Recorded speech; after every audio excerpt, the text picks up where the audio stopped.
Bom, vamos voltando aqui para darmos continuidade, para que a gente passe para a próxima abordagem dentro da história, que é uma visão muito mais atrelada às narrativas religiosas, que chamaremos, para termos inclusive bastante liberdade, de mitologia, né? Vamos entender coisas sobre a construção do universo, como que o princípio de uma engenharia, de uma arquitetura, de uma força sobrenatural que constrói, né, é o nosso objeto de estudo a partir da próxima aula. Tá? Por hoje, vamos tentar dar o prosseguimento ao universo da cidade, do meio urbano, dessa vibe que a gente começou desde o último encontro, que é tentar compreender as manifestações que tiraram o ser humano de uma condição de nomadismo e nos colocaram nessa condição de civilização sedentária, né? E só para fazer um apanhado do que a gente está falando, né? Esse sedentarismo não quer dizer falta de exercício, obesidade, essas coisas não, tá? A gente está falando de uma condição do ser humano de ter uma casa, de ter a capacidade de, se quiser e se for possível a subsistência, morar no mesmo lugar a vida inteira. Seguimos adiante, né? A gente falou sobre cidades na Mesopotâmia, e Mesopotâmia, é legal frisar que, embora a visão grega, que é a visão que muito provavelmente a gente conserva deles, é que são um único povo, uma única civilização, e isso de fato não ocorreu. A gente precisa ter a consciência de que havia, é claro, um agente unificador cultural, mas estamos falando de povos completamente diferentes entre si, né? Os sumérios não possuem mesma tradição, mesma origem que os acádios. Daí a Assíria, depois Babilônia, né? A gente conserva ali algumas tradições, algumas narrativas, alguns respeitos a um princípio de regulação, de legislação, mas as manifestações culturais, vestimenta, língua e tudo mais, a gente consegue ter dentro da arqueologia toda uma ramificação muito clara, muito nítida, de que de fato eram culturas diferentes que habitaram de forma conjunta o mesmo espaço, né? E de certa forma, em alguns momentos, o mesmo espaço temporal também, né? O mesmo tempo, o mesmo período temporal. Enfim, Eridu, a gente falou de Eridu. Eridu é a cidade muito importante para a Suméria, porque em Eridu vai ser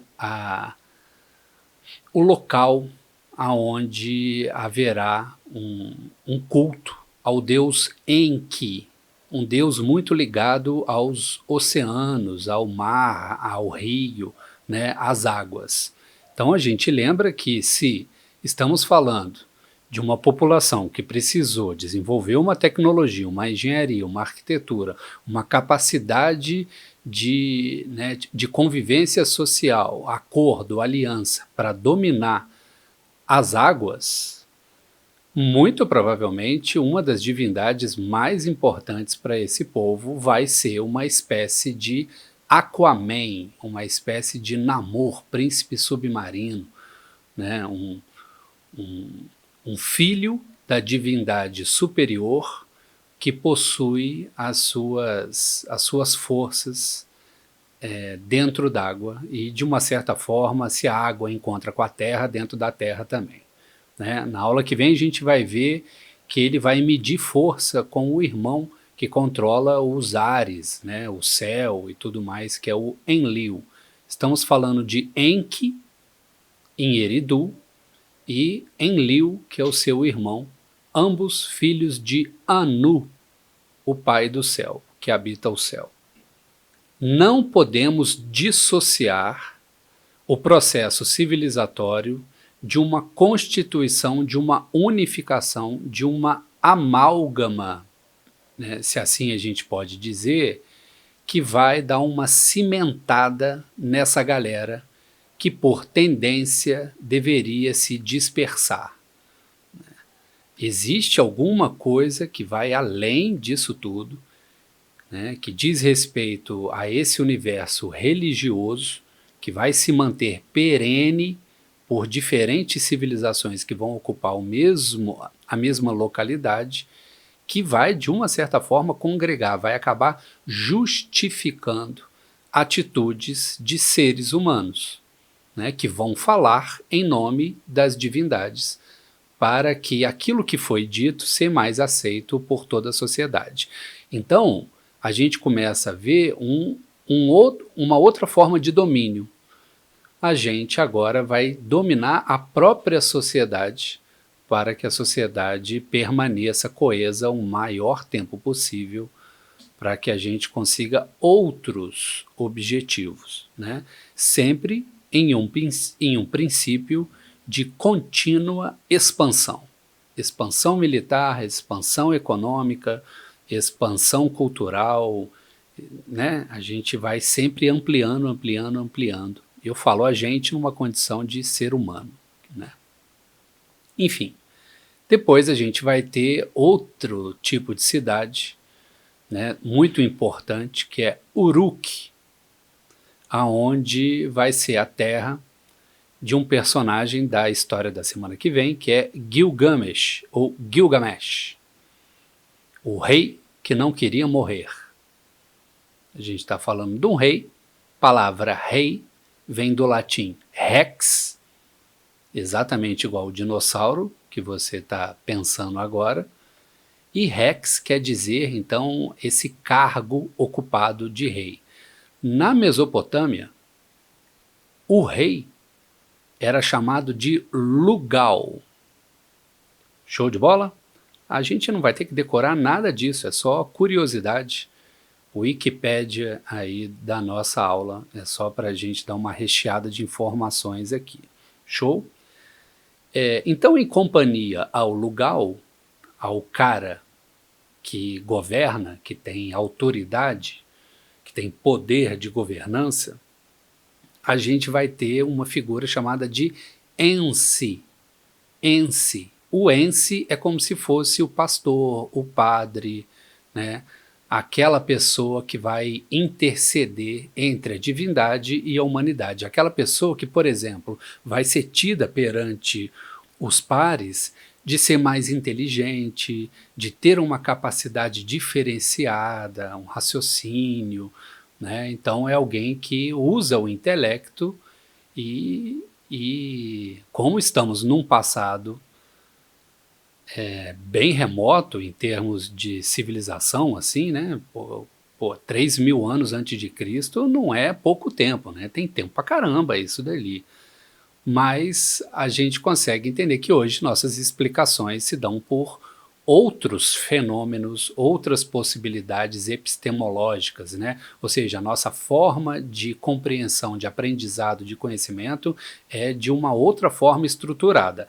Na Mesopotâmia, há 3.000 e tantos anos antes de Cristo, a estruturação das explicações de por que o mundo é assim, por que isso faz isso, pessoa está doente por quê, e tudo mais, era mediada pelas narrativas e que não são separadas do fenômeno religioso, tá? Ok? Até aí? Então, a gente tem dois tipos de funções na cidade que não vieram da natureza. A natureza não estabeleceu reis.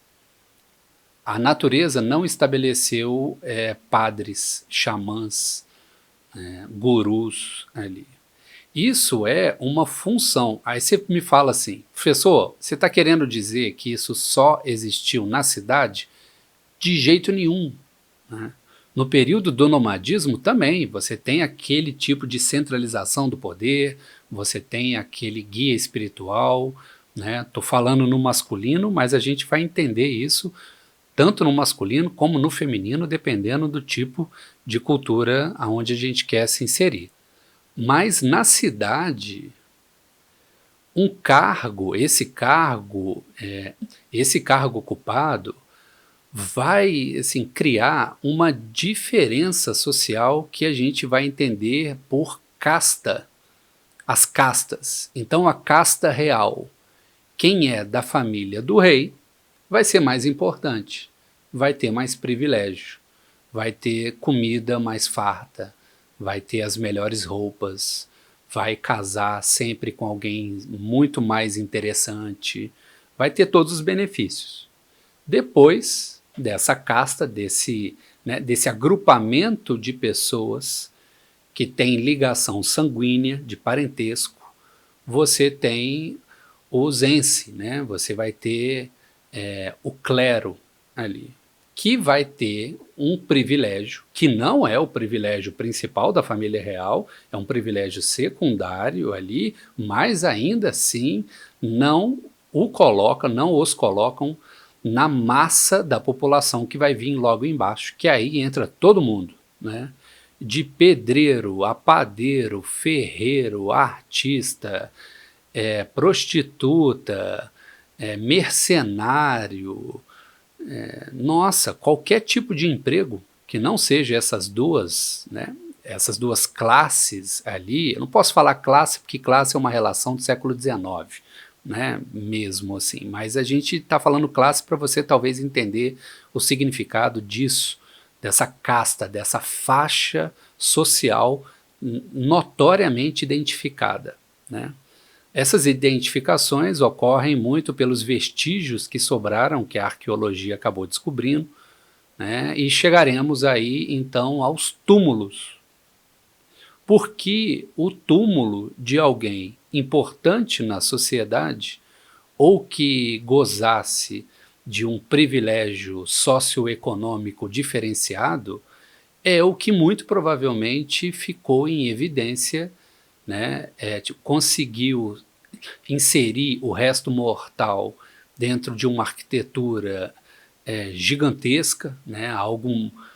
algo, que, algo que a passagem do tempo não foi o suficiente para, né, então, colocar então, por terra, e a gente tem a ausência, ou pelo menos a capacidade de verificar as pessoas comuns, né? A ausência nas pessoas comuns são de elementos, objetos, cuja arte na produção ou cuja produção mais elaborada não se fazia presente, né? Os objetos presentes eram objetos praticamente de um dia a dia, coisas que não necessariamente se gastou metal precioso, raro lá na época, para confeccionar um adorno, um desenho ou alguma inscrição que contivesse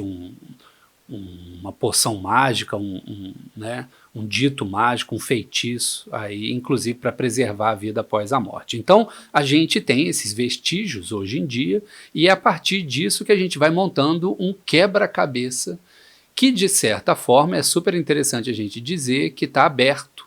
O futuro, daqui a 200 anos, alguém pode achar outras evidências e falar assim, olha, a aula que aquele professor Henrique falou há 200 anos que está na internet não é bem assim. Que agora a gente descobriu que é assim, que é assado, né? Então faz parte. Então todas as tentativas de explicação hoje para vocês são formas que a nossa contemporaneidade está enxergando o passado. Por isso somos ciências humanas e não exatas, ok? Ciências sociais aplicadas, curso de arquitetura e urbanismo, aqui a gente está. A primeira cidade, então, eu já falei, né? Uruk, existe a cidade de Ur, né, também, que é da cidade de Ur, que a gente vai ver a saída de Abraão, que vai sair de Ur, cansou de Ur e vai embora, né? Essa trajetória, vocês podem dar uma olhada, inclusive se vocês quiserem no Google Mapas, né? Tipo, qual a distância que Abraão percorreu e tudo mais. Existem todos uns cálculos interessantes que a gente pode observar a partir daí, né? Mas se a gente também entender que não só a Mesopotâmia estava existindo no planeta Terra, a gente pode dar uma deslocada, a gente sair um pouquinho da Mesopotâmia e dar uma caminhada e dar uma vasculhada para outras localidades do planeta Terra. Então eu falei para vocês que a partir do momento que o Homo sapiens ganha a facilidade de se deslocar pelo continente africano, pelo degelo, ele entra no lugar aonde a gente estava falando, que é o crescente fértil, o Levante. Dali começa a ter várias ramificações, e essas ramificações, através do planeta Terra, elas já ocorreram com espécimes anteriores, como Neandertal, Homo heidelbergensis, né, Homo erectus e por aí vai, né? A gente está falando especificamente da relação de povoamento. Então, 7.000 anos atrás, na região da Turquia, e vamos chamar essa região de Anatólia, a gente vai encontrar, por exemplo, o primeiro templo do mundo, que é em Göbekli Tepe, né? 7.000 anos antes de Cristo. Então, os vestígios arqueológicos que a gente tem, né, tipo, colocam assim para a gente algumas técnicas que são preservadas até hoje. Por exemplo, para se construir uma parede, se a gente utilizar pedra, a gente vai empilhar essas pedras de um jeito específico e tentar colocar entre as pedras alguma forma de fazer alguma massa, algum estrume misturado com vegetação, alguma coisa que solidifique essas pedras para que a minha parede fique mais forte, né?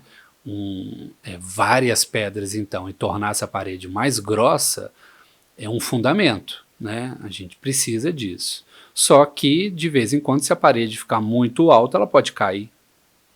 A gente não entende de gravidade, a gente não entende de física, mas tem alguma coisa que faz a pedra cair. Aí, então, se a gente deslocar uma pedra gigantesca que a gente lascou e utilizar aquilo para segurar a parede, estamos criando um pilar, estamos criando uma coluna, né? Então são esses os fundamentos principais que, num curso de arquitetura e urbanismo, a gente se atenta para esse passado, né? Porque é muito interessante a gente parar para pensar quem é que foi a menina, quem é que foi a mulher, quem é que foi o cara, quem é que foi o brother que pensou isso, né? Vamos colocar uma parada aqui, né? Eu sempre penso que teve uns colegas assim, tipo, zoando, falando, ah, não, isso não vai dar certo e tudo mais, tal, e outros que toparam e aí acabou dando certo. Muito provavelmente teve gente que morreu esmagada pela pedra gigantesca que caiu em cima. Então, gente, para a gente estar num certo conforto de habitarmos arquiteturas, é porque teve uma moçada nessa época que fez valer a criatividade, né? O muito interessante é que eles não se contentaram nesse templo em fazer apenas as paredes externas. Existiam corredores, existiam câmaras internas ali.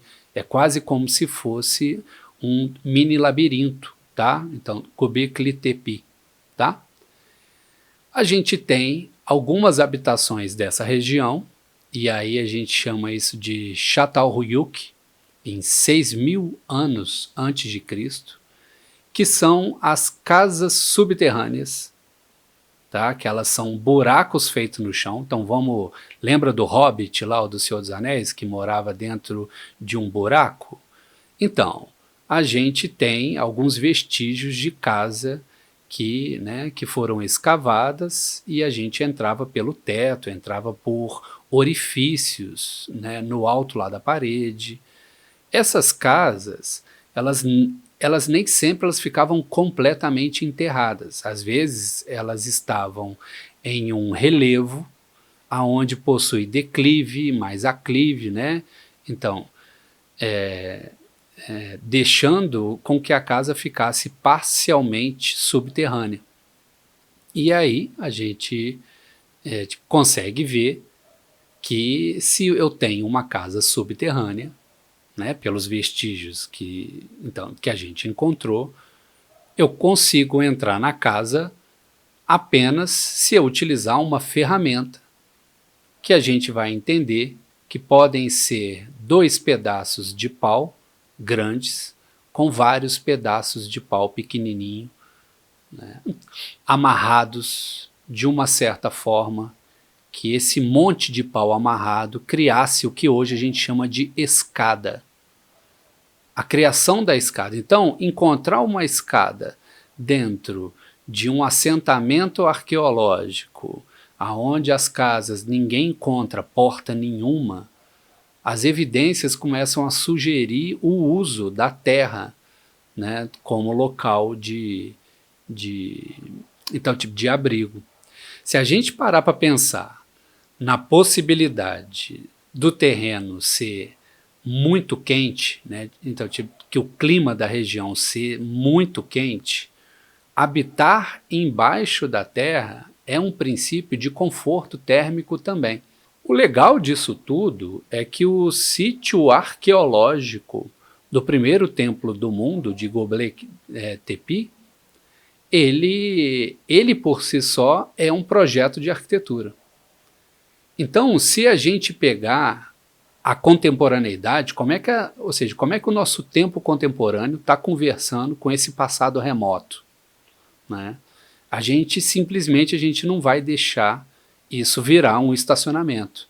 A gente vai preservar a área em volta e vamos deixar essa área preservada sem nenhuma construção para que as escavações tenham continuidade e possam ser da mesma forma como a Mesopotâmia, com intenções de ampliação e investigação, né? Então, o projeto do sítio arqueológico pressupõe, por exemplo, a criação de um jardim próximo, a criação, né, então, de uma estrutura que preserve, né, ou seja, todos os objetos agora expostos não mais ao sol, né, ou seja, que preserve justamente dos malefícios que esse sol contínuo pode assim, criar. Então, é uma série de elementos que a gente tem isso como um local de estudo de uma galera que tem por função estudar esse passado mais remoto. Então, a gente na arquitetura, quando a gente olha um sítio arqueológico, quando a gente encontra uma área de preservação arqueológica, a gente tem que entender que estamos falando da nossa memória no planeta Terra. Preservar isso é importante, porque alguém preservou e por isso hoje você está vendo, né? Então, a sua tarefa é justamente preservar para que outras pessoas no futuro tenham a possibilidade de ver isso também. Outra coisa, a gente tem que propiciar o estudo contínuo do passado. Se a gente não quer estudar, tem gente que quer e temos que valorizar isso. E outro, a gente torna isso um modelo econômico sustentável a partir do momento que a gente cria rotas de turismo. Porque o arqueólogo, a arqueóloga está lá assim, fazendo o trabalho, mas a gente pode propiciar com que visitantes do mundo todo financiem todo esse processo. Então ganha todo mundo, tá? Então, por que eu tenho que falar essas coisas? Até para que você não pare e pense, por que eu estou estudando isso, né? Por que eu tenho que estudar história? Então, eu já estou te dando algumas explicações aí agora, né? Para a gente ir agora, né, para o finalzinho, né, ou seja, para o processo de concluir, eu queria chamar a atenção de vocês essas relações que eu estou falando né, então, desde o encontro anterior, desde de antes do intervalo, desde o último vídeo. A gente teve seres humanos que precisaram parar o seu tempo, né, e lidar com elementos da natureza. A gente teve que saber fazer fogo para se proteger e para cozinhar. A gente teve que dominar a terra justamente para plantar, né, e para cativar os nossos animais. A gente precisou usar a água, justamente a água aí para irrigar, né, para o saneamento nosso, para a gente beber, para a gente, né, então para a gente controlar as vazantes dos rios, a chuva, o escoamento da chuva, e a relação do ar também, né, porque a gente começa a ter todo um olhar para o céu e ver da onde que está vindo a nuvem, aonde que normalmente chove, aonde que a nossa construção tem que ter, por exemplo, uma cobertura inclinada para proteger desse vento. Então, ar, fogo, água e terra. Alunos de arquitetura e urbanismo devem ter a noção, a compreensão, nessa altura do campeonato, no começo, de que vocês, né, vão ser treinadas e treinados para dominar, para controlar os 4 elementos. Muito foda. Muito maneiro. Eu acho isso muito maneiro. Porque, não aleatoriamente, a gente vai ver que na Mesopotâmia, a função do arquiteto era uma função estritamente nobre. Era comparado, por exemplo, aos Ensi, fazia parte do clero, inclusive, né, que era quem tinha a responsabilidade de construir o templo, de construir aquilo e tudo mais, né. Então, dominar os 4 elementos, pensem isso: terra, análise topográfica e de vegetação. É analisar, é perceber de que forma isso influencia a forma de implantar uma edificação e estabelecer essas relações com a paisagem. Dominar a água é importante porque os rios e as chuvas, né, vão configurar e, de uma certa forma, vão articular as vedações externas de uma forma a promover melhor processos de conforto, né, que pode envolver, né, inclusive o saneamento. Como é que a gente vai lidar com as nossas relações indigestas, né, os nossos excrementos, aonde que a gente, o que a gente faz com isso, de que forma que a água ajuda nisso, né? Fogo, dominar o fogo. A posição da edificação, aonde quer que ela seja, ela deve estar, de uma certa forma, colocada na terra, para que o caminho que o Sol estabelece no céu influencie em uma iluminação cada vez mais natural. Porque a gente deve aproveitar ao máximo esse caminho do Sol para usar, né, ou seja, as diferentes forças e temperaturas desse Sol no nosso dia a dia. Então a gente acorda com o solzinho tranquilo da manhã, a gente ajuda a salgar a carne, a queimar os tijolos lá no meio-dia, a gente consegue mais para o final, assim, tipo da tarde, após né, tipo, termos um processo de trabalho intenso,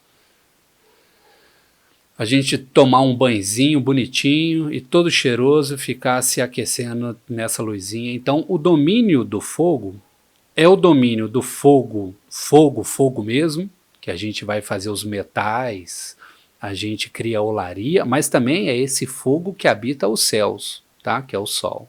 E o ar é para a gente entender que o relevo e a vegetação criam ou propiciam, né, relações de fluxo de ar.